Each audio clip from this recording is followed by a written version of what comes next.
Um ponto importante é que vocês participem, né, dos exercícios, coloquem para mim aqui no chat a alternativa que vocês escolheram aí como alternativa correta, até para que a gente avalie aí o quanto que a turma está com alguma dúvida ou está, né, aderente aí aos conceitos. Então, vocês vão colocando para mim aqui no chat para que a gente vá conversando, certo? Pessoal, o mais um ponto que eu queria reforçar é o módulo aí da calculadora da HP. Ela tem uma aula aí à parte dentro do simulator aí do nosso curso. Então, é fundamental que vocês façam as aulas lá da HP, tá? Quem ainda não fez, precisa fazer, porque aqui a gente não consegue trazer também a sistemática da HP. Nós vamos fazer alguns cálculos juntos aqui, mas tudo que eu aprendi na HP, de fato, não foi durante as aulas, foi fazendo o curso lá no Simulator, tá? Então, é um curso rápido, básico, mas excelente. O Davi começa fazendo continha demais, e aí chega até lá nos cálculos de TI, VPL, matemática financeira, tudo que é necessário para que vocês tenham um bom desempenho aí na prova do CEA, tá? Então, é muito importante que vocês concluam aí a etapa desses exercícios, tá bom? Então, vamos começar aqui, pessoal. Eu vou colocar aí um primeiro exercício na tela. A gente vai combinar de dar aqui uns 3 minutos para que vocês possam desenvolver e daí a gente confere aí com o gabarito, tá bom?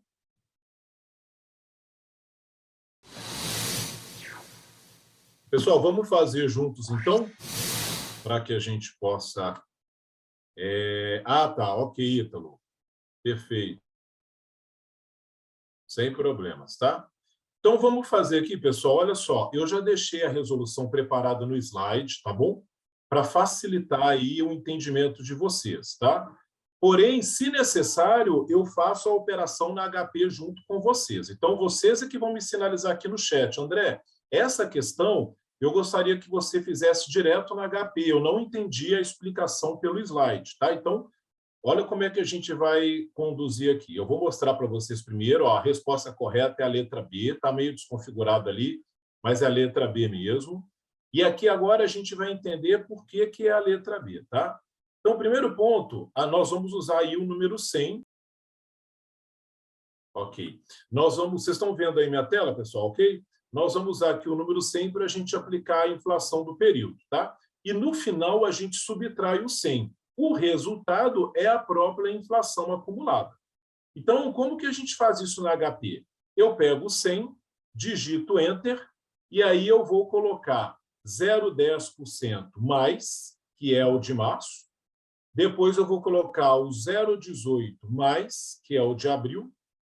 Depois eu coloco 0,20% mais, que é o de maio.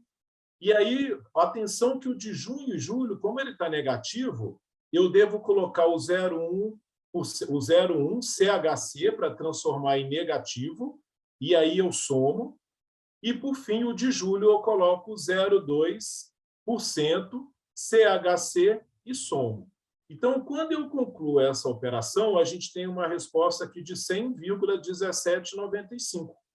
E aí, como eu somei o 100 aqui no início, agora eu subtraio o 100, que está aqui embaixo, o slide, ele deu uma desconfigurada aqui, gente, desculpa, tem um 100 menos aqui embaixo para a gente tirar o 100, e a resposta final fica 0,1795. Alguma dúvida aqui, pessoal? Podemos seguir aqui, não apareceu nenhuma dúvida no chat. Podemos seguir assim? Então, agora vamos para o exercício 2, tá, pessoal? Exercício 2 aí, 3 minutos para vocês fazerem. Bom, então vamos fazer aqui esse exercício. Então, vamos fazer esse exercício aqui, e a colega pediu para a gente fazer esse exercício na HP, tá? Então, nós vamos fazer, primeiro vou mostrar aqui no slide como que a gente faz, e aí eu trago ela aqui na HP para vocês, tá bom? Então, vamos lá, pessoal. O primeiro ponto aqui, eu quero trazer para vocês aqui...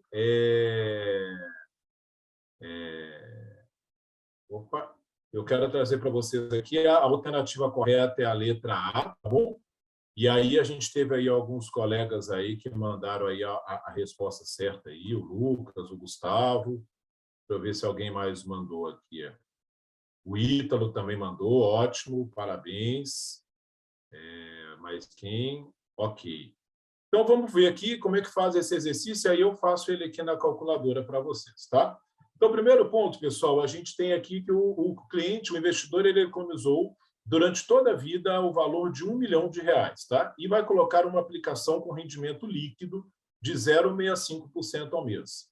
Considerando que essa mesma pessoa tem despesas fixas de R$ 6.800, quanto tempo a pessoa levará para consumir toda a sua economia, né? Então, o cara está com o dinheiro aplicado, quer usar uma parte desse valor mensalmente. Então, a gente quer calcular aqui quanto tempo que esse dinheiro vai demorar para a gente poder consumir ele todo, tá? Então, o primeiro ponto aqui, a gente vai pegar o nosso valor. O cliente ele tem hoje 1 milhão, é o valor presente que eu tenho. Eu vou colocar na taxa 0,65, que é a nossa taxa líquida. No valor mensal, que seria o nosso PMT, eu vou colocar exatamente os 6.800, que é o que o cliente quer gastar mensalmente, tá? Lembrando de colocar o CHS, por quê, André? Porque esse valor mensal, ele é um dinheiro que o cliente vai gastar. Então, ele tem que sair, tem que entrar como negativo na calculadora, que vai sair no fluxo de caixa dele. Então, quando eu monto essa operação na calculadora, eu pergunto lá qual que é o prazo, o N, e ele me dá a resposta como 482, tá? Então, como é que a gente faz isso aqui na calculadora que a colega pediu? Nós vamos aqui colocar... Deixa eu só colocar aqui uma superfície mais áspera. Nós vamos fazer aqui o FCLX, sempre para limpar a calculadora.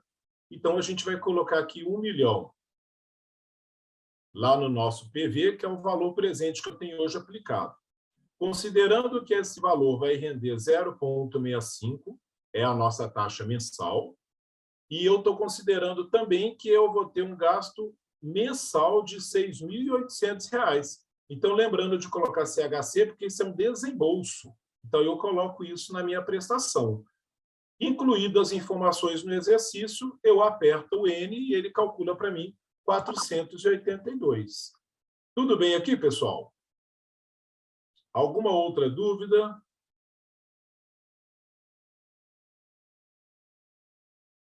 Expliquei na calculadora, agora já está ok. PMT sempre é despesa? Exatamente. Neste caso aqui, depende do exercício, tá? Neste exercício, o PMT ele é despesa. Por quê?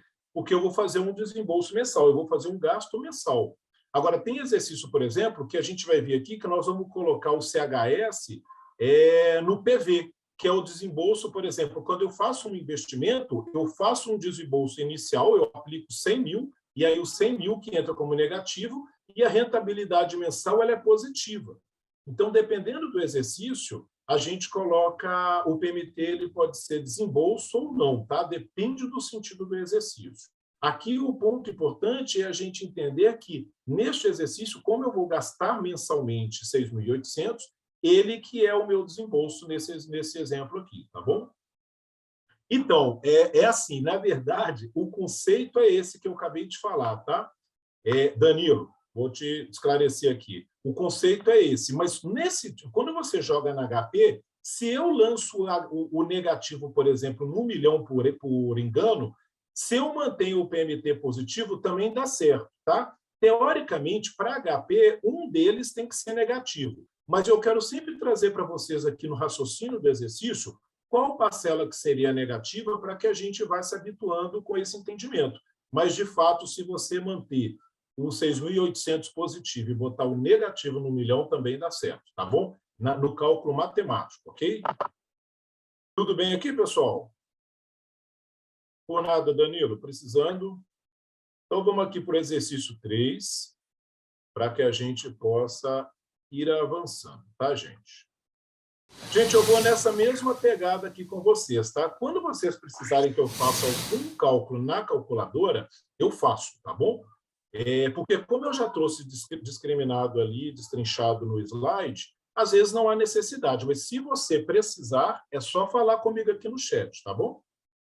Ah, ok, beleza. Pessoal, então vamos ver aqui qual que seria a resposta correta desse exercício, tá? Então, o primeiro ponto, a resposta correta é a letra B, tá? É a letra financeira aí do Tesouro, tá? Então, vamos entender aqui um pouquinho por que que isso acontece. Deixa eu ver se eu consigo trazer minha ponteira aqui.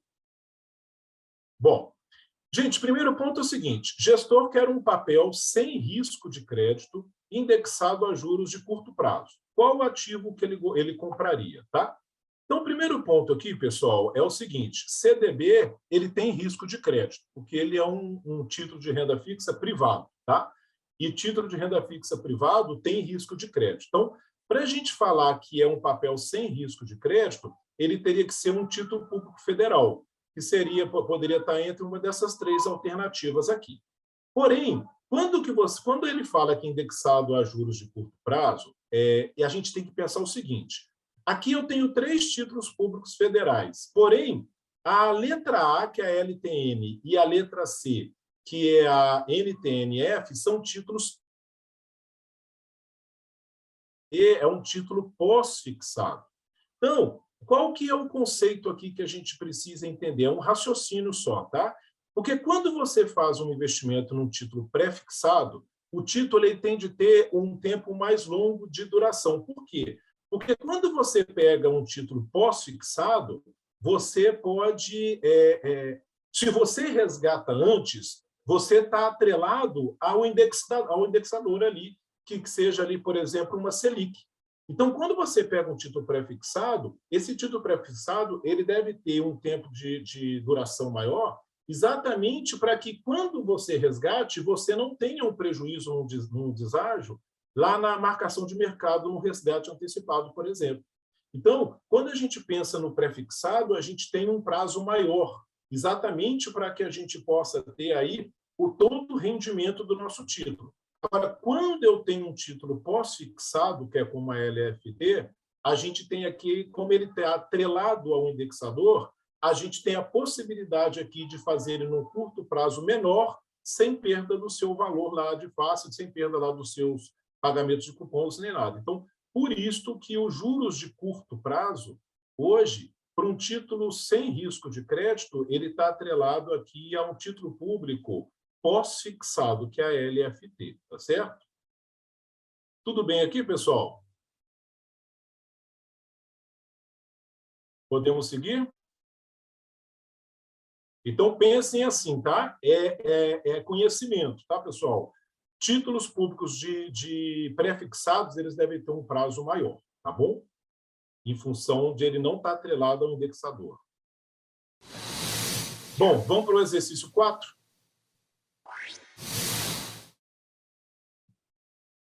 Coloquem para mim no chat a resposta, tá? Para a gente ir trabalhando em cima do exercício, beleza? Pessoal, então vamos fazer juntos? Ó, esse exercício sempre cai, ele é simples, mas tem um raciocínio que a gente não pode. Tem 2 pontos extremamente importantes aqui, tá? Mas alguém, se não estiver conseguindo resolver, tem que sair e entrar de novo. Obrigado, viu, Lorena? Ô, gente, a Lore está falando aqui que eu estou como anfitrião, mas se alguém não estiver conseguindo responder aí, botar no chat, sai e entra novamente, que aí vai me ver como anfitrião, tá? Obrigado, Ilori. Então, aqui, pessoal, é o seguinte, 2 pontos extremamente importantes, tá? Ó, o IPVA de um determinado ano tem um valor de 4.200 e pode ser pago em 12 parcelas sem juros de R$ 350, tá? Sendo a primeira parcela paga no ato. Então, aqui tem um ponto extremamente importante. Toda vez que eu pago a primeira parcela no ato, a primeira parcela é dada à vista, eu tenho que chamar a teclinha do Beguin aqui, ó. Ó o Beguin, ó. Clica no G, Beguin, e clica no número 7, tá? Aqui, ó. Se o cliente deu a primeira parcela à vista, temos que acionar a função Beguin. Ok? Então, ela foi paga no ato. Ou, se for pago à vista, pode ser pago com desconto de 7,5%. Neste caso, qual seria a taxa de juros embutida na operação parcelada? Pessoal, o ponto aqui é o seguinte. Então, a gente já viu aqui que a gente precisa acionar a tecla Beguin, que é o primeiro ponto desse exercício que eu queria chamar a atenção de vocês, tá?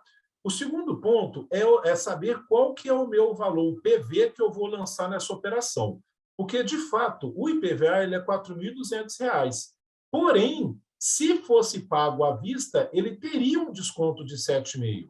Então, os juros que vai ser calculado nessa operação não é em cima do 4.200. Os juros nessa operação vai ser em cima do 4.200, tirando o 7,5%, que é o valor à vista. Porque se eu fosse pagar à vista, eu teria esse desconto. Então, por que essa operação ela tem juros? Porque se eu fosse pagar à vista, eu ia pagar 3.885. Como eu optei em parcelar, eu vou pagar um valor final, eu vou pagar um valor de 12.350, que vai dar, no final, um valor superior aos 3.885. Portanto, a operação ela tem juros, sim. Apesar de, muitas vezes, o governo divulgar que parcela o IPVA sem juros, né, como está aqui.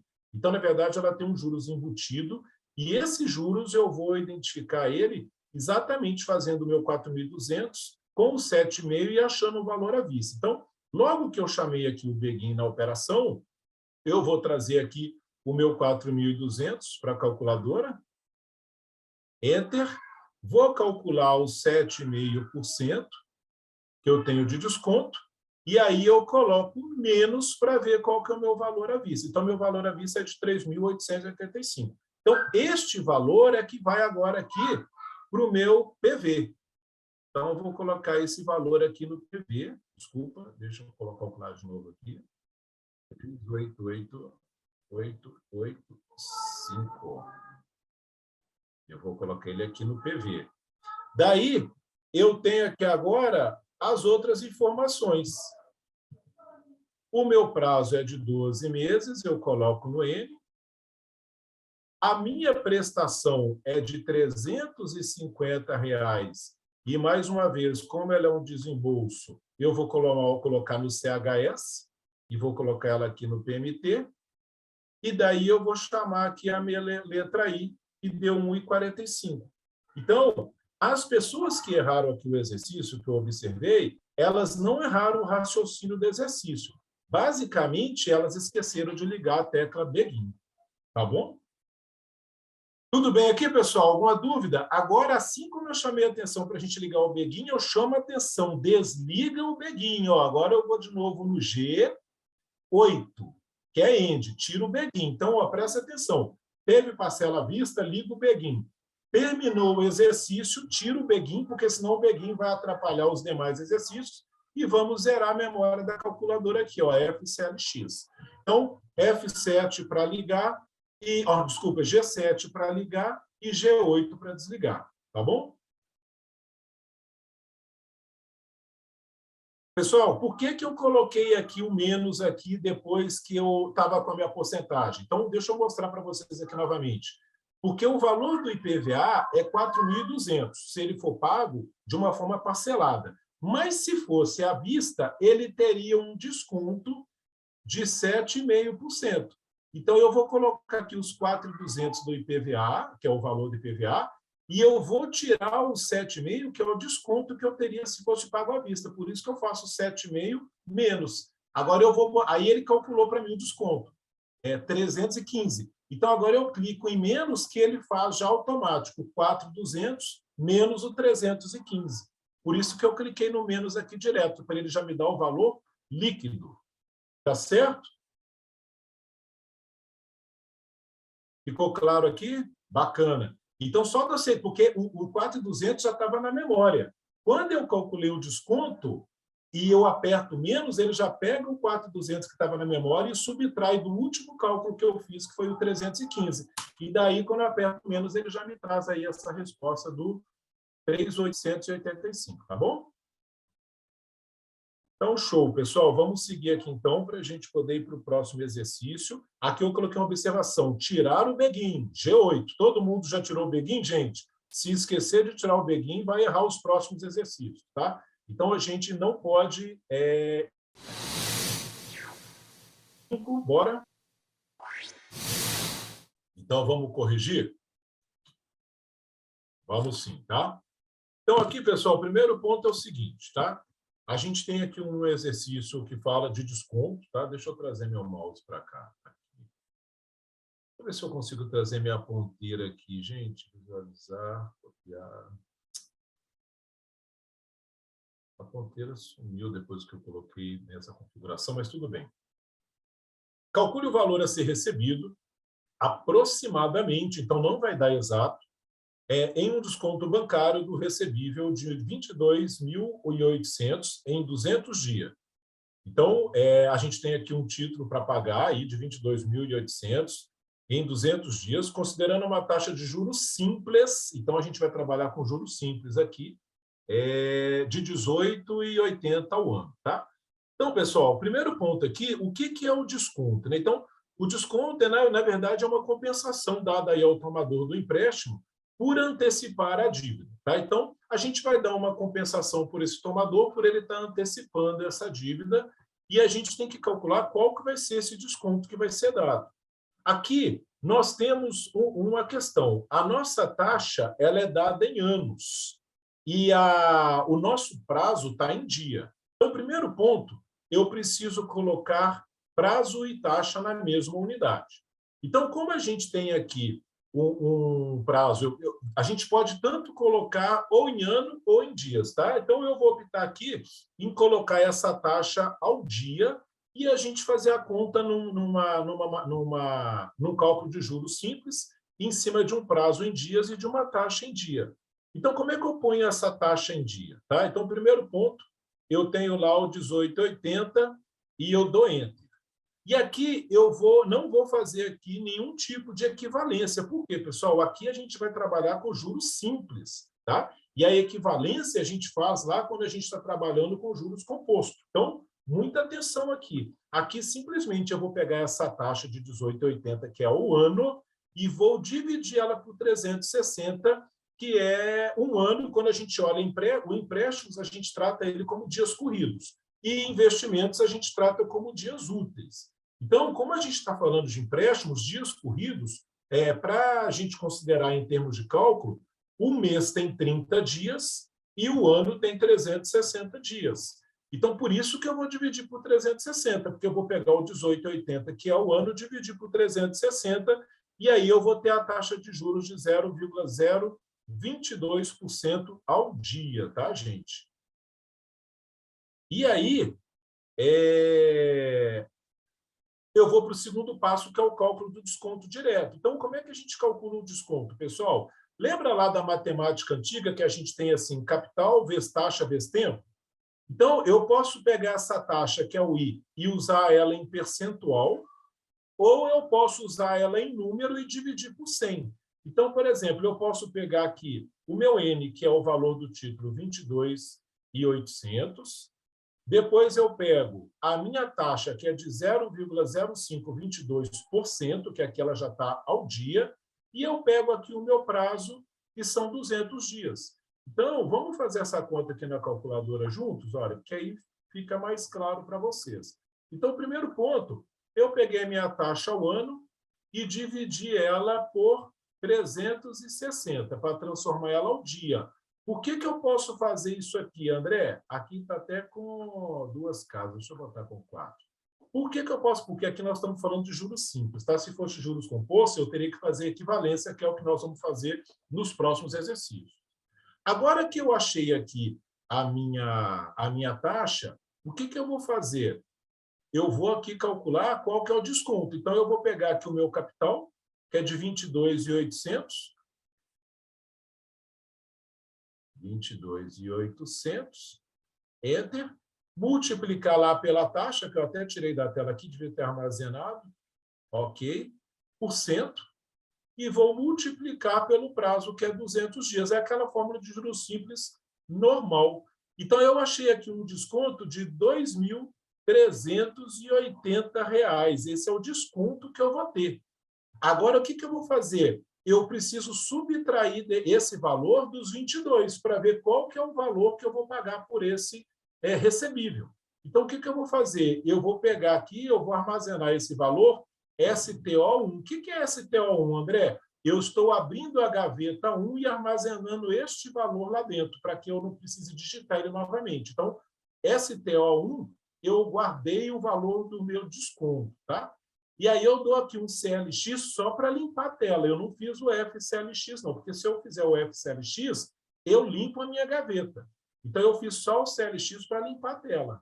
Agora, eu vou pegar o valor do meu título, que é 22.800, Enter, e vou subtrair com o valor do desconto que está lá na minha gaveta 1. Para guardar na gaveta, eu liguei o STO. Para abrir a gaveta, eu clico em RCL1. E aí vem o valor na tela para mim, do valor que estava guardado. Menos, eu tenho aqui o valor de 20.419,68, que dá, arredondando, aproximadamente 20.420. Ficou claro aí para vocês, pessoal? Então, essas duas teclas aqui ajudam a gente bastante, tá, gente? O STO para armazenar e o RCL para a gente abrir a gaveta. Tá? Então, André, como é que você aprendeu isso? Lá na aula da matemática, na aula da HP, que tem lá no nosso simulator. Por isso que eu falo com vocês. Tira um tempinho para fazer, que a vida de vocês vai ficar muito mais simples quando vocês pegarem um HP. Tá bom? E olha que eu não tinha nenhum contato com HP. Repete no HP? Repito. Então, bora lá. Vamos zerar aqui, ó. Vamos zerar tudo. Então, esse desconto, ele tinha aqui, esse recebível tinha uma taxa de juros de 18,8 ao ano, tá? Quando eu vou fazer uma cálculo aqui de juros simples, eu preciso necessariamente para colocar o prazo e a taxa na mesma unidade. Olha para você ver que o prazo está em 200 dias e a taxa está ao ano. Então, o que eu vou fazer? Ou eu passo o prazo para ano, ou eu passo a taxa para dia. Então, eu vou fazer aqui, passando essa taxa para o dia. E como que eu faço isso? Eu pego o 18,80, que é a minha taxa ao ano, e simplesmente divido ela por 360.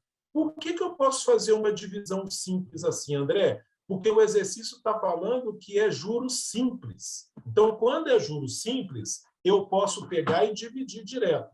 Se fosse juros compostos, nós teríamos que fazer a equivalência de taxa que a gente vai fazer nos próximos exercícios. Tá? Então, por isso que aqui eu pude dividir direto no juros simples. Ok? Beleza. E agora eu vou fazer o cálculo aqui do desconto. O que é o desconto? Qual que é os juros que eu vou dar de desconto nesse recebível?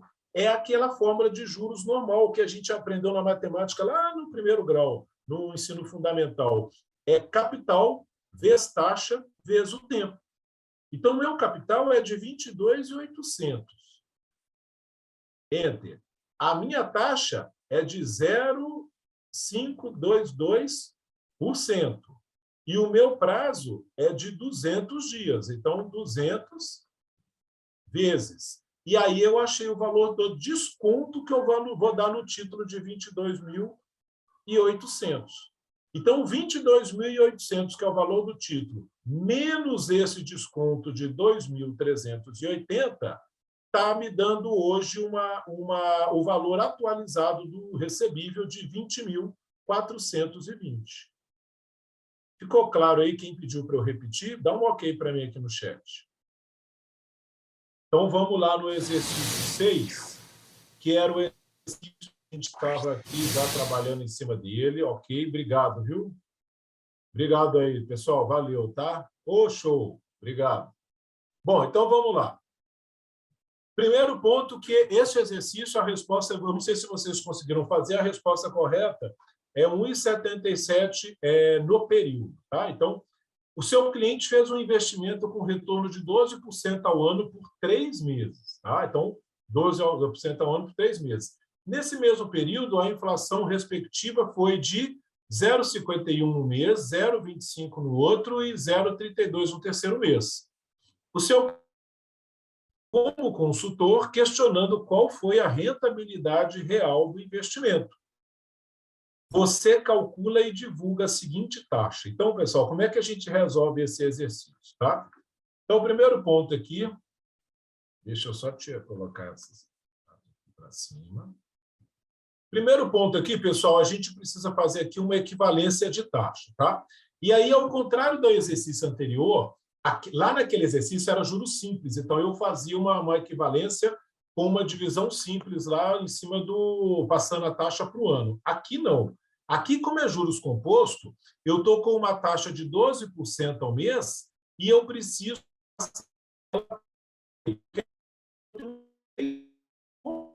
equivalência na HP. Tá? E aí eu pego o 12, que é a taxa que eu tenho, clico no 1, que é no I, que é a nossa da taxa.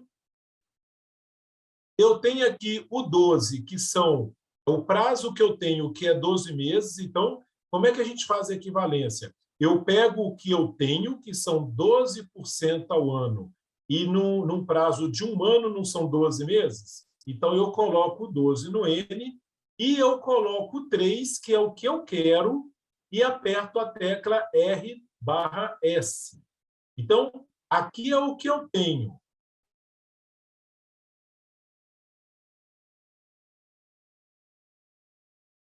Meses, porque eu não quero saber a taxa em 3 meses, então, se eu quero a taxa em 3 meses, eu tenho que botar esse prazo aqui também em mês. Então, quando eu aperto a tecla R/S, eu tenho aqui uma taxa equivalente de 2,8739.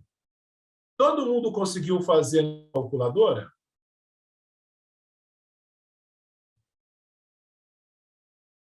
Alguém teve dúvida de fazer na equivalência na calculadora? Porque agora a minha proposta é a gente aprender a fazer na munheca, né? Por que a gente tem que saber fazer na munheca, pessoal? Porque na hora da prova pode acontecer da calculadora dar problema. Olha aqui hoje, né? Meia hora se foram por questões técnicas aqui de internet, de luz. Então, essas coisas acontecem e a gente precisa aprender a fazer isso também na munheca, tá? Então, como é que a gente faz isso na munheca? Gente, então, só resgatando aqui. Primeiro ponto, eu transformo a taxa em fator, tá? Então, a taxa que eu tenho, que aqui é o 12%, eu preciso transformá-la em fator. Depois, eu vou elevar ela, eu vou pegar o fator e vou elevar pela divisão do prazo que eu quero pelo prazo que eu tenho. Nós vamos fazer isso aqui, tá? E depois eu desfaço o fator. Então, vamos lá fazer aqui na munheca. Primeiro ponto, a taxa não é 12? Então, eu pego 12 e dou Enter, e eu divido por 100 e somo mais 1. Isso é para a gente poder calcular o da taxa. Então, eu pego a minha taxa, que é 12, divido por 100 e somo 1. Nisso, eu vou ter um fator de 1,1200. Aqui eu estou deixando com 4 casas decimais, tá? E aí, eu tendo esse 1,1200, eu vou apertar o meu Enter para armazenar essa informação e eu vou fazer aquela jogada do quero-tenho. O que eu quero? Eu quero para 3 meses. O que eu tenho? Eu tenho para 12 meses, que essa taxa é ao ano. Então, eu tenho para 12 meses. Então, eu vou pegar o 3, Enter, 12, divide. E aí, na hora que eu faço essa conta dá 0,25. Dando 0,2500, eu aperto a tecla que já estava armazenado 1,12 e eu elevo esse 1,12 para o 0,25, apertando a tecla y elevado a x. E aí eu vou ter o valor de 1,0287. E agora é a hora de eu desfazer o fator. Como que eu desfaço o fator? Agora é o contrário. Quando eu gero um fator, eu multiplico por 100, eu divido por 100 e somo 1. Assim eu gero um fator. Para eu desfazer o fator, eu faço o contrário. Eu subtraio 1 e multiplico por 100. Todo mundo tenta fazer aí na munheca para a gente ver onde tem dúvidas? E é importante saber fazer na munheca, tá, gente? Não hesitem nessa informação, porque aqui pode acontecer problemas técnicos como aconteceu hoje, tá? Todo mundo consegue fazer na munheca, gente? Ninguém botou dúvida no chat? Aqui no chat, você sabe fazer na munheca? Sem dúvidas. Beleza, então tá. Então, primeira coisa que eu fiz nesse exercício foi... Beleza, pessoal, obrigado. Primeira coisa que eu fiz nesse exercício foi transformar essa taxa de 12% para esse período de 3 meses. Então, a gente fez essa equivalência. André, Por que a gente fez essa equivalência? Porque agora a gente vai para a segunda parte do exercício. Eu preciso saber qual foi a taxa real desse investimento. Então, a primeira coisa, eu precisava saber qual que é a taxa nominal, que é aquele 2,87. Agora, gente, eu vou calcular qual que foi a inflação acumulada do período. Aliás, afinal de contas, aquela taxa que a gente tem de 12% aqui, que a gente já fez equivalência, ela refere-se a uma taxa bruta, né? Uma taxa nominal. Agora, eu preciso calcular a taxa real. E como que eu faço isso? Eu calculo a inflação acumulada no período. E essa inflação é como a gente fez no primeiro exercício. Eu ponho o número 100 e aplico os percentuais, 0,51% mais 0,25% mais 0,32% mais. No final, eu vou achar quanto? Eu vou achar 1,0873. Então, essa inflação é a inflação do período que vocês precisam subtrair aqui o 100 para poder achar o valor líquido da inflação, tá? E aí, gente, como é que a gente resolve o exercício? Opa, agora que eu sei qual que é a minha taxa nominal e eu tenho inflação, agora a gente consegue calcular aqui a taxa real do exercício. Então, aqui está até ao contrário, pessoal. Aqui, só para corrigir aqui, a taxa real, aqui é só o contrário, tá? A taxa real é igual à taxa nominal menos a inflação, tá? Então, para achar a taxa real, eu preciso pegar minha taxa nominal e subtrair a inflação. Só que esse, pessoal, é um raciocínio grosseiro, tá? Então, de uma forma grosseira, a gente faz uma subtração entre os fatores para que a gente possa achar ali a nossa taxa real.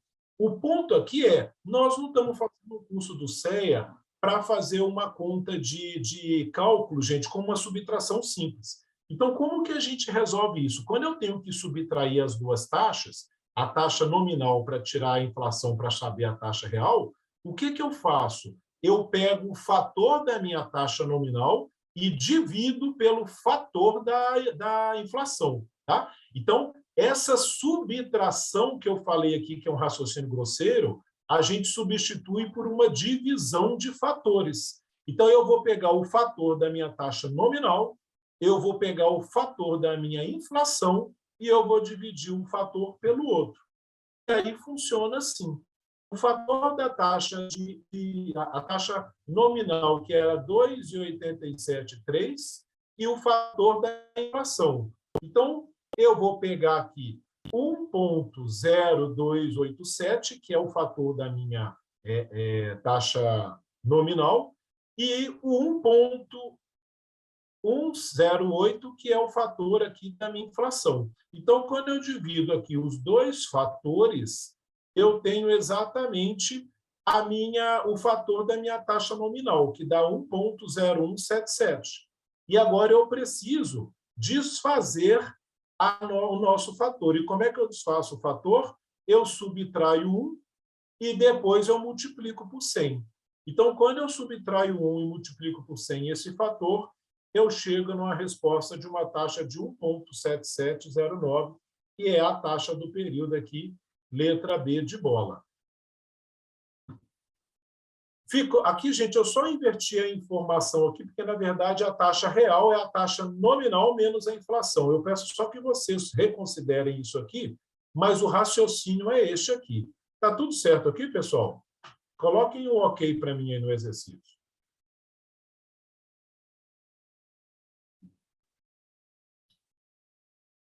Lucas, OK. Quem mais? Está tudo OK? Podemos seguir?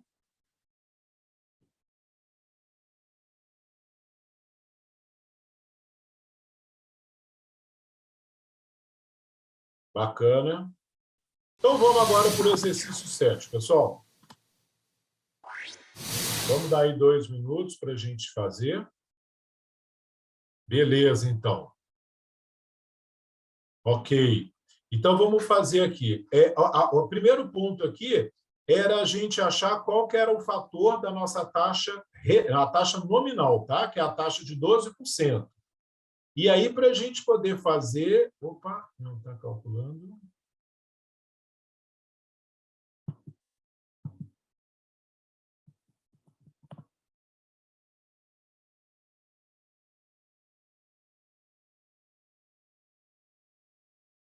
Ô, Ju, eu posso te ajudar sem usar HP? Pode ser?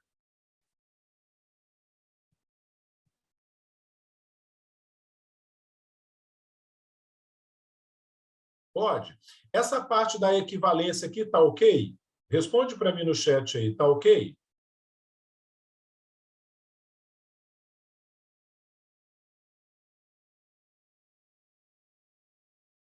Essa parte aqui da equivalência, da gente achar a taxa aqui de 3 meses, está ok para você?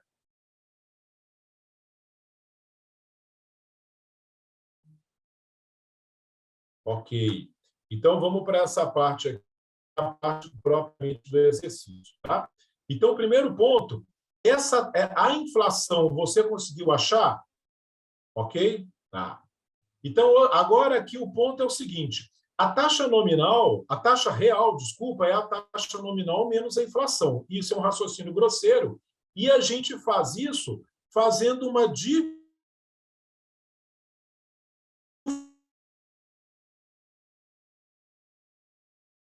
A gente achou ali de 2,837, eu vou dividir pelo fator da inflação. A inflação aqui ela já está em fator, tá? Eu já deixei ela aqui em fator. Este fator da inflação acumulada, você achou?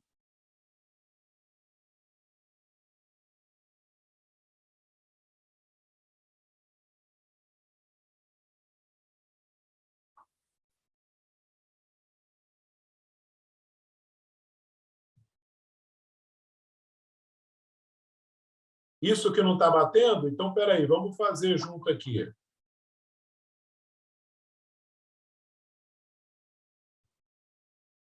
Tá bom. Então, vamos pegar, eu vou pegar minha calculadora aqui e você vai fazer com ela aí, pode ser? Ó, primeiro ponto, vamos pegar o 100 e vamos deixar aí gravado aí dá um enter para gravar este 100 no visor, tá? E daí nós vamos aplicando os fatores. Então, o primeiro fator que nós vamos aplicar é o 0,51% mais, certo? E agora eu vou fazer o 0,25% mais, e eu vou fazer agora o 0,32% mais. Então, deu no final, olha para você ver, 101,0837. Olha se o seu deu isso. Me dá um ok aqui.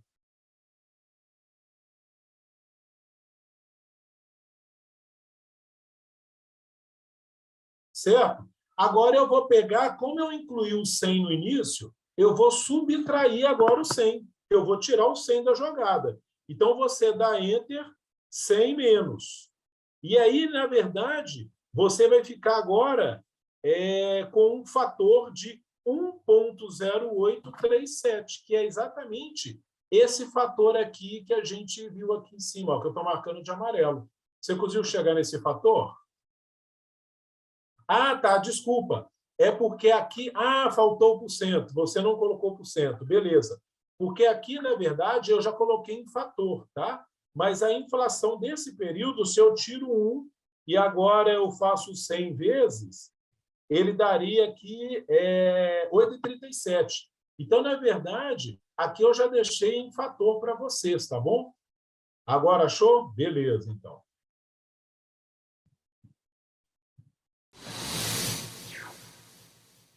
Então, vamos resolver agora aqui, gente. Quanto que vocês acharam aqui na questão 7?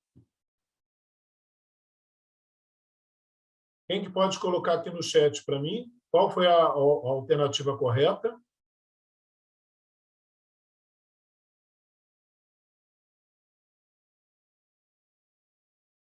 Boa, Lucas. Quem mais, gente, achou?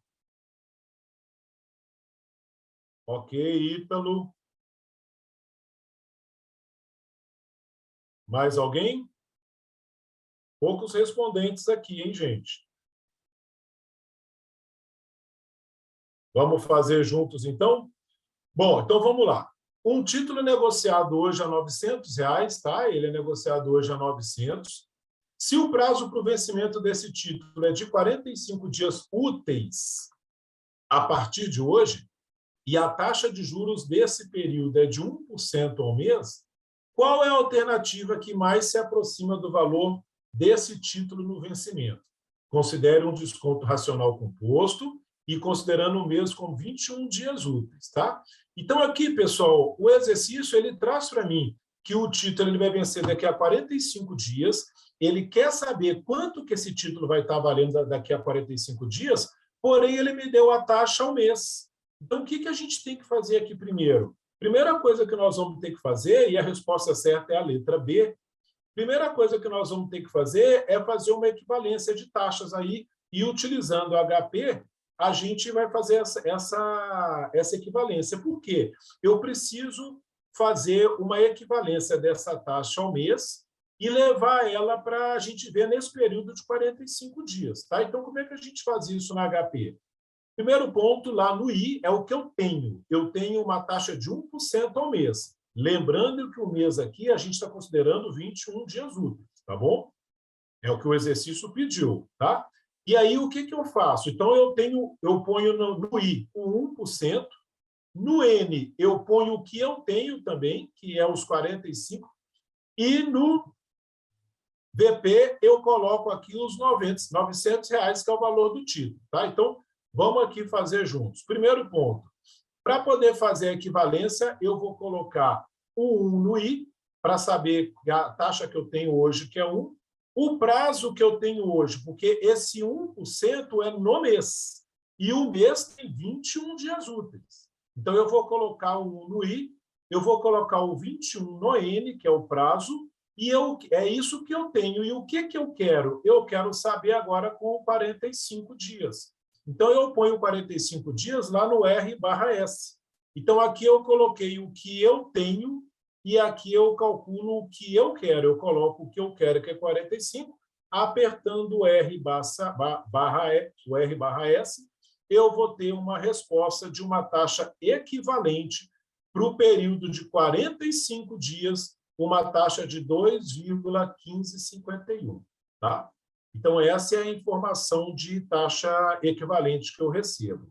E aí, para calcular, então, o valor deste título no vencimento, basta eu aplicar em cima dos R$ 900 a taxa do período toda. Eu já tenho a taxa dos 45 dias. Então, aqui vai ser uma conta simples, que é os R$ 900 que eu tenho, que é o valor do título, e aí eu já vou jogar direto nele a taxa de 2,1551, e aqui eu não preciso fazer o cálculo lá na matemática financeira, porque eu já trouxe aqui a taxa do período todo, tá?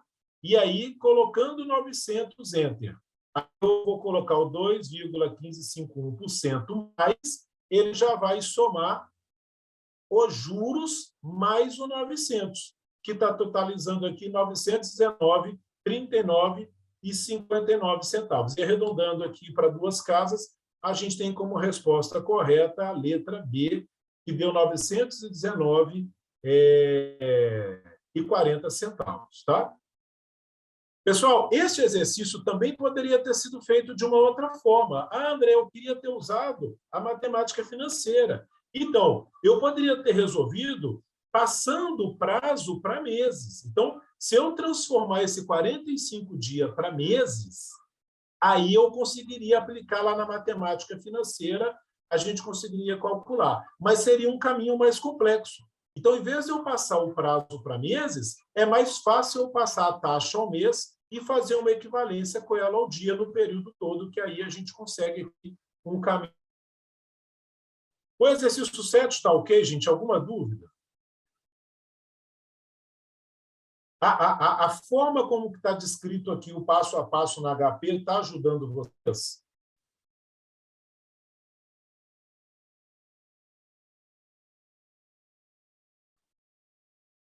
Podem colocar aí no chat, tá, gente? Se essa forma descrita não estiver ajudando, eu vou ter que dar um jeito de trazer a HP aqui. Eu não tô querendo trazer a HP aqui, como eu falei com vocês no início, tá? Eu estava acostumado a usar o Teams, e hoje é a primeira vez que eu uso o Zoom. E aí eu estou com receio de trazer essa HP aqui e eu perder de novo a configuração e aí a gente atrasar, tá? Mas qualquer problema aqui, por favor, coloque para mim aqui, André, não consegui, tá bom? Ok? Então vamos em frente aqui.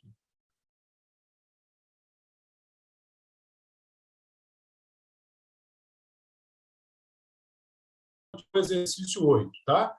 Vou deixar aí 3 minutos para vocês fazerem o exercício 8 e a gente já volta aqui, tá bom? Considerando as seguintes cotações para o prazo de um ano, título A, tá? Ele é prefixado a 9%. Título B, ele é pós-fixado, ele tem variação do dólar mais 5% ao ano, tá? Qual é a variação cambial necessária no essa mesma rentabilidade do título prefixado? Então, o que o exercício está pedindo? Eu tenho do lado de cá um título que tem a variação cambial do dólar mais 5%. Por outro lado, eu tenho um título prefixado a 9%. Então, ele quer que esses dois títulos, ele quer saber qual é a variação desse dólar para que esses dois títulos tenham a mesma rentabilidade. Então, como que a gente faria isso na matemática, né, gente? Vamos só... Vou tirar aqui só para a gente resgatar. Na matemática simples, pessoal, para calcular essa variação do dólar, o que eu faria? Eu pegaria esse 5 que está somando aqui e mandaria para o lado de cá subtraindo. Então, a gente teria 9 menos 5. Mas é como a gente falou no exercício anterior. Esse é um raciocínio que eu preciso ter, mas o desenvolvimento do exercício não é uma coisa grosseira, uma subtração simples. Senão, não precisava da gente estar aqui no curso do CEA. Tá? Então, para calcular essa variação do dólar, eu vou fazer 9 menos 5, entre aspas, mas como é que a gente faz isso, André?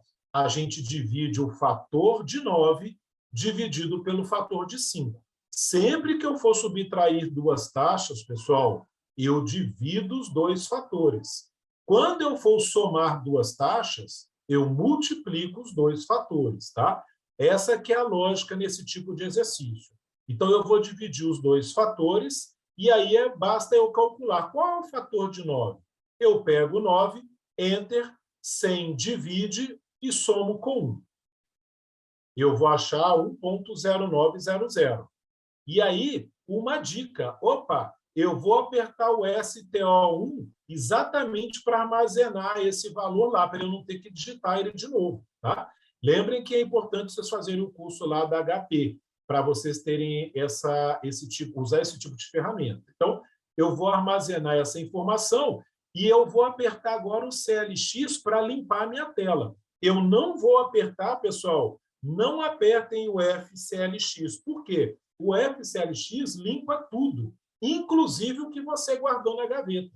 Então, aqui agora eu vou só apertar o CLX para eu limpar a tela e agora eu buscar fazer agora o outro fator, que é o fator de 5, os 5%. Então, eu pego o Enter, 100 divide 1 mais, e eu vou achar o outro fator, que é de 1,0500. Essa informação eu guardo no STO2. Agora eu vou usar o número 2 para guardar na outra gaveta e eu limpo a tela novamente.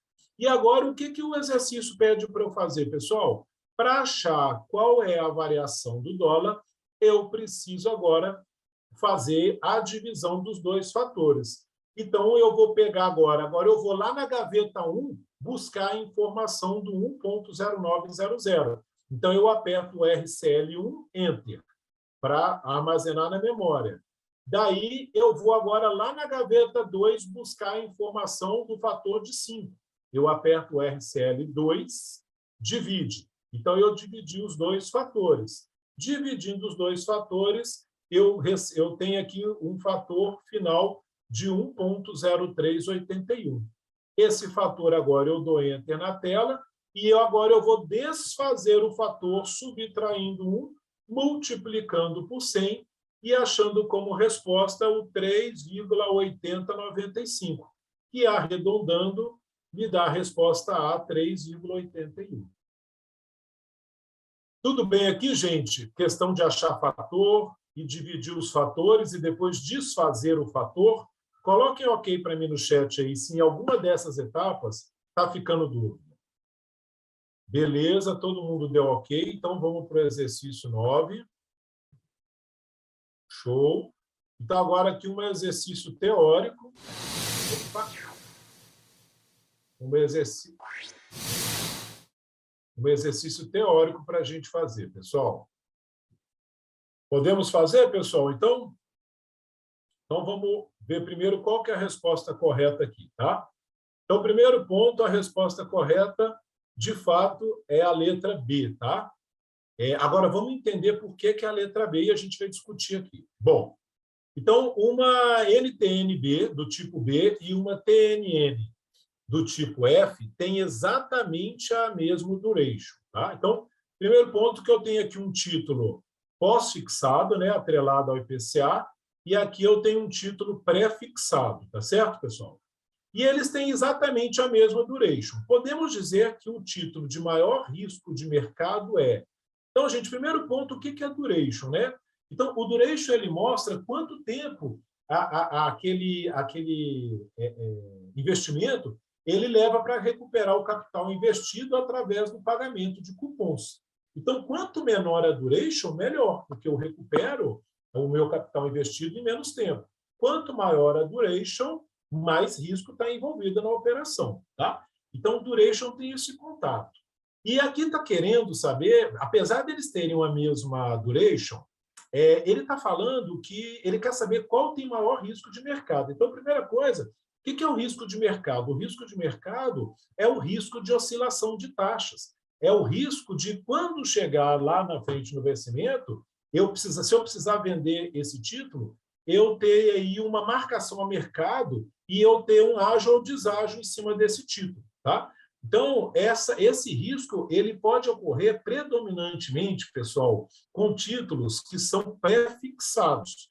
Por quê, André? Porque quando eu faço um título pré-fixado, ele tem um prazo pré-definido.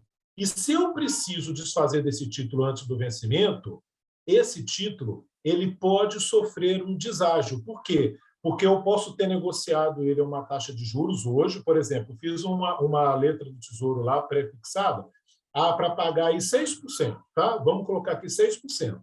O que está acontecendo nos dias atuais? A Selic está subindo. Então, a Selic chegou agora a 12,75. E aí, pessoal, se eu apresento para o mercado um título, um investimento meu, uma letra, que estava com juros pré-fixados de 5% numa Selic de 12,75, o mercado não vai querer pagar o valor que esse título faz. Então, eu vou ter um deságio nesse título. Então, esse risco de mercado de acontecer o deságio, ele acontece predominantemente em títulos pré-fixados. Então, a letra A ela é falsa por quê? Porque ela fala que, apesar dos dois investimentos terem o mesmo... Desculpa. Apesar deles terem a mesma duration, eles vão ter o mesmo risco de mercado. Não, isso é falso. Por quê? Um é pós-fixado e o outro é pré-fixado. E eles não têm o mesmo risco de mercado. Tá? A letra C fala que não é possível saber sem conhecer os pagamentos intermediários. Não tem nada a ver essa alternativa. A letra B fala que é a NTNB. Por quê? Pois, comparando com a NTNF, ela tem uma parcela maior de sua rentabilidade. Aqui tem um chat aqui que não está deixando eu ver. Pré-fixada. Então, aqui é exatamente o que eu falei, o contrário. A NTNB ela tem uma parcela menor pré-fixada, porque como ela está atrelada à inflação, então, por exemplo, ela vai pagar ali 3% mais IPCA. Então, o 3% também dá uma percepção de pré-fixado como a NTNF. Porém, a parte que é linkada ao IPCA faz ela oscilar junto com a elevação da taxa de juros, por exemplo, tá? Então, por exemplo, a NTNB, que está atrelada aqui à inflação, ela vai estar também atrelada ao aumento da inflação.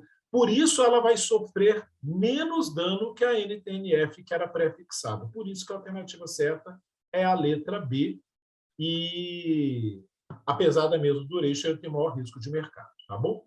Alguma dúvida nessa questão, pessoal? Podemos seguir? Exatamente aí, parabéns aí a turma aí, Jardel, Lucas, Ítalo, que botaram aí para a gente aí. Letra B aí, 4,25, tá? Guilherme também. Boa, viu, Guilherme? Show, gente. Obrigado pela participação de vocês aí, tá, gente? Então, aqui, pessoal, o primeiro ponto, nós vamos fazer semelhante com aqueles exercícios que a gente fez anteriormente, onde a gente tem que fazer uma subtração de taxas, mas que, na verdade, é uma divisão. Lembrem que quando a gente tiver que fazer uma soma, nós vamos fazer uma multiplicação, tá? E aí, o que ele está falando no exercício? O investidor comprou uma NTN-B, do tipo B, e obteve uma rentabilidade total de 10,5. Então, foi a rentabilidade total, tá? No período em um ano. Sabendo que esse cupom ele vale 6% ao ano, qual foi o valor do IPCA nesse mesmo período, né? Então, na verdade, a gente está querendo saber o seguinte, porque, gente, todo título, quando é atrelado aí a inflação, ele tem um percentual fixo e tem um percentual que varia com a inflação. Então, essa letra aqui, essa NTN-B, ela tem uma parcela em IPCA e ela tem uma parcela pré-fixada. Por isso que ela tem uma parte dela que é presa, mas ela tem uma parte que oscila e acompanha aí as variações do mercado. Tá?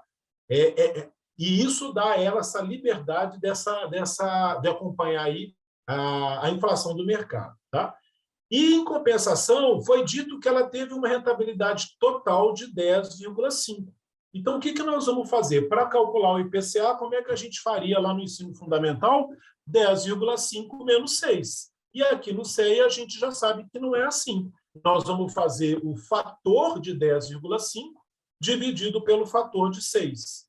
Daí a gente vai calcular o fator de 10,5, que dá 1,1050. Então, 1,1050, e eu coloco novamente lá no STO1, vou guardar na minha gaveta e vou clicar no CLX para limpar a tela. Tá?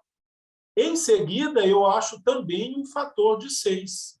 E esse fator de 6, que dá 1,0600, eu vou guardar lá na minha gavetinha 2, para facilitar a minha vida. Daí eu vou chamar agora, abrir minha gaveta 1, pegar a informação que está dentro dela, que é 1,1050, e vou dar Enter. Busco a informação que está na minha gaveta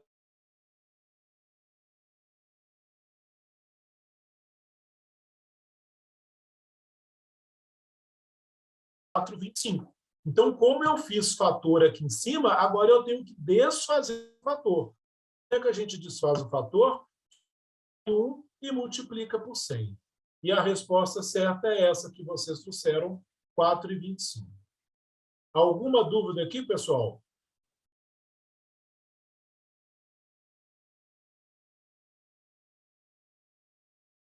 Podemos seguir? Pessoal, não fiquem com dúvidas, tá? Por favor. Nós estamos aqui para esclarecer, tá? Vamos fazer o exercício 11. Um título público de renda fixa pré-fixada é de R$ 947, tá?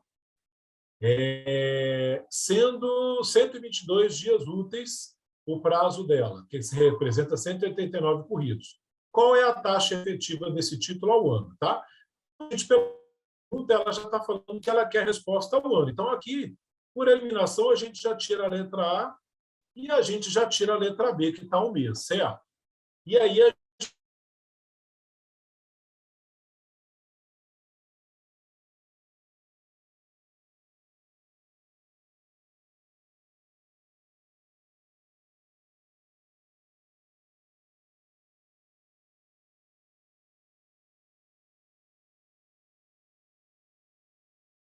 esse título. Porém, essa taxa ela vai ser dada em dias. Por quê? Porque a gente tem aqui um prazo em dias. E o exercício pede um prazo ao ano. Então, vamos lá. O valor do título é 947,22. Então, eu ponho 947,22, eu aperto o CHS, o negativo, porque eu estou aplicando. Então, eu estou fazendo um desembolso. Tá? Então, por isso que ele entra como negativo. A gente está fazendo um desembolso. Então, eu ponho essa informação lá no PV. Qual é o prazo, André? O prazo, galera, eu tenho aqui 122 dias úteis e 189 corridos. Qual que a gente vai usar? nós vamos usar o 122, porque investimento, pessoal, ele só corre em dias úteis, tá? Então, nós vamos usar a informação dos dias úteis. Ele colocou o 189 aqui, foi para confundir a cabeça mesmo, tá? Então, nós vamos usar no N o 122. E aí, agora, em cima de qual valor que vai incidir lá os juros, André? Pessoal, só lembrando aqui aquela informação importante, né?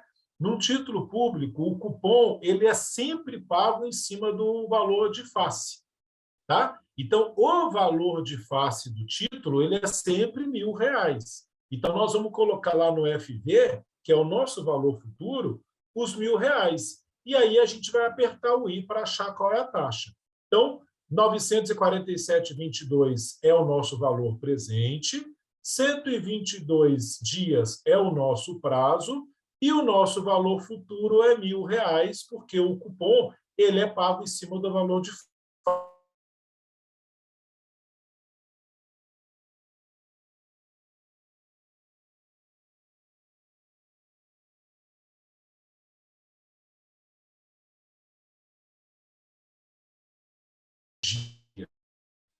porém o exercício pediu a taxa ao ano. E agora a gente faz a equivalência para o ano. Como que eu faço a equivalência para o ano? E aí eu estou tendo que ligar aqui para o pessoal me colocar como um anfitrião, tá? Por isso que está dando esse problema. Mas, enfim. Eu estava falando com vocês que a gente vai ter aqui sempre o valor de face de R$ 1.000, e aí a gente achou aqui a taxa de 0,0445 ao dia. Agora a gente precisa fazer uma equivalência ao ano, tá? Então, como é que a gente faz isso? O que é que eu tenho? Eu tenho uma taxa de 0,0445 que eu ponho no I, e eu tenho aqui a informação do prazo, né? Eu tenho aqui essa informação porque o 0,045 não é ao dia.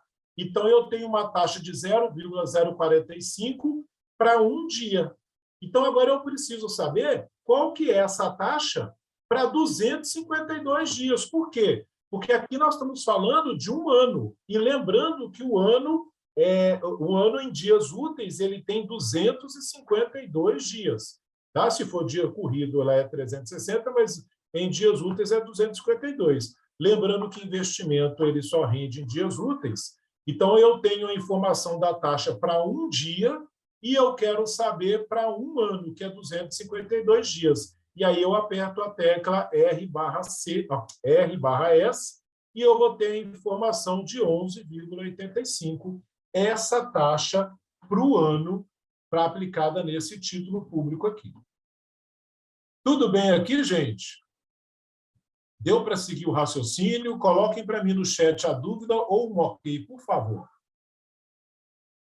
Ok, boa. Mais alguém em dúvida? Então, vamos lá. Exercício 12. Rapidão aí, para a gente chegar no fim. Lembrem-se que título pós-fixado, ele vai sofrer a marcação a mercado se ele é vendido, tá? Se ele é negociado aí antes do vencimento, tá? E a marcação a mercado pode trazer ágio ou deságio. Depende de como que está a taxa de juros no momento frente à taxa de juros negociada no título, tá? Quem mais, gente? Quem mais conseguiu essa aí? O que é o título público tipo zero cupom, pessoal? O que é ser zero cupom? A resposta certa, de fato, é a letra B, e a gente vai entender aqui por quê, tá?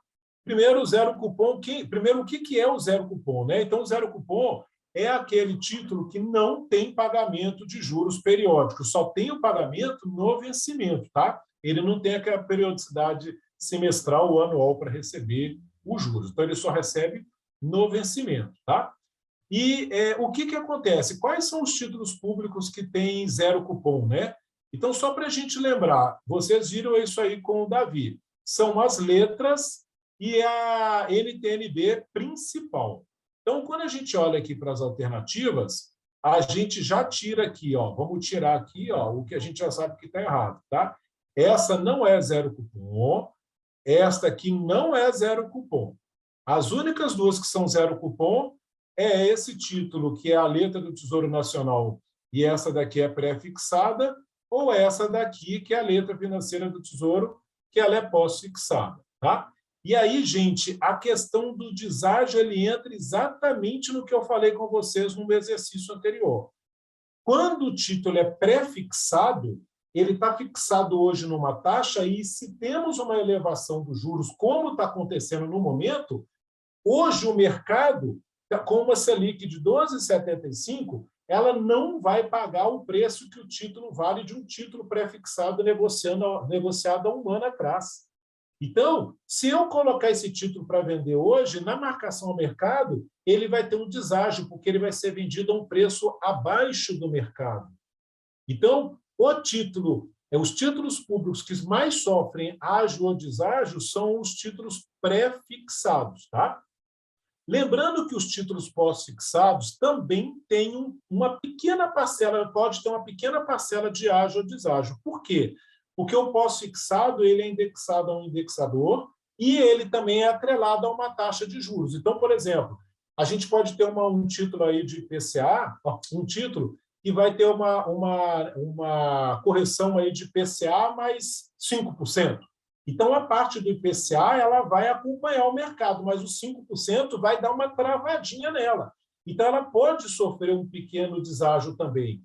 Mas, de fato, os títulos que estão vulneráveis a essa possibilidade são os títulos pré-fixados, e por isso essa alternativa correta é a letra B de bola, tá certo?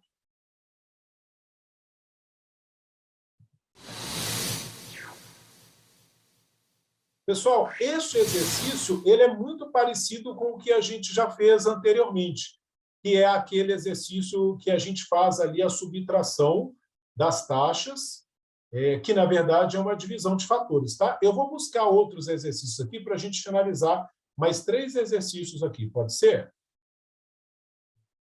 Deixa eu trazer aqui o próximo para vocês, que desse modelo aqui nós já fizemos. Vamos pegar mais uma aqui de teoria. Vamos lá. Então, vamos analisar isso aqui, pessoal? Bom, quem busca investimentos que lhe proporcione manutenção do poder de compra, que proporciona a manutenção do poder de compra. O investimento mais adequado para esse objetivo é... Pessoal, então aqui o exercício está falando exatamente que ele quer um título onde o cliente ele mantenha o poder de compra dele, ou seja, um título que acompanha a oscilação do mercado. Então, eu preciso, nesse momento, de um título pós-fixado. Então, essa debênture pré-fixada, ela já é falsa, e eu tenho também essa NTN, bem que é pré-fixada, ela fica falsa. Então, a gente fica entre a letra A,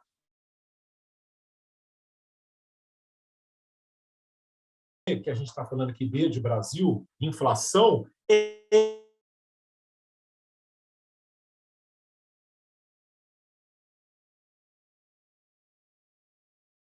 necessariamente eu tenho que atrelar o meu investimento ao indexador aqui de IPCA, junto com o título que tem esse acompanhamento. Então, a NTN-B seria a alternativa correta e ela ter esse poder de acompanhar a inflação. Ela tem um percentual que acompanha e um percentual fixo, mas esse percentual que acompanha faz com que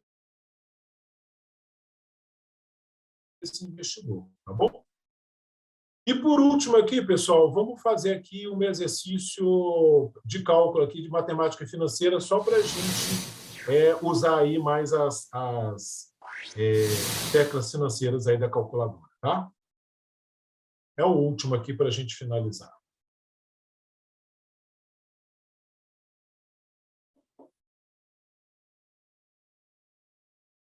Esse aí é mamão com açúcar. E se cair um desse aí na prova, gente, temos que levantar a mão para Deus e agradecer, viu?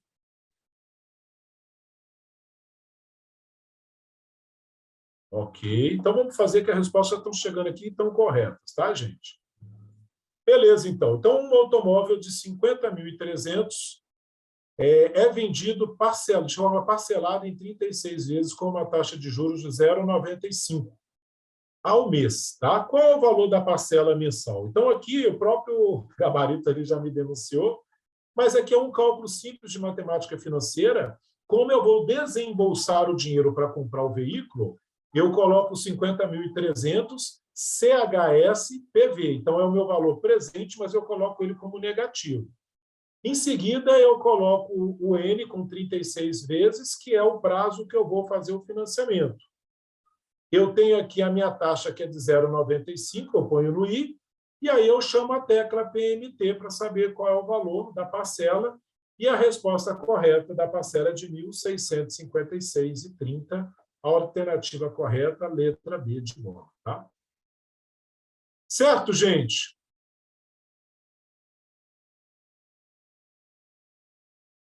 Deixa eu descompartilhar aqui a tela. Então, nós vamos finalizar por aqui a nossa prazo. Eu peço mais uma vez desculpa aí pelos problemas técnicos que tivemos aqui com a questão de pico de luz, a internet, mas, de qualquer forma, eu acho que foram boas discussões, a gente trouxe aqui alguns exercícios que fazem sentido para esse módulo, e eu, assim, mergulho um pouquinho mais. Que bom, viu? Obrigado, viu, Lu? Valeu, Ítalo. Eu aconselho vocês a mergulharem na aula lá da calculadora para ajudar vocês, tá? E de hoje, essa matéria, né, da matemática financeira, ela vai servir de base para as demais disciplinas, tá, que vocês têm. Então, façam todos os exercícios, vamos lá nos exercícios que a gente tem lá no nosso site, vamos refazer, e a gente vai subir essa monitoria aí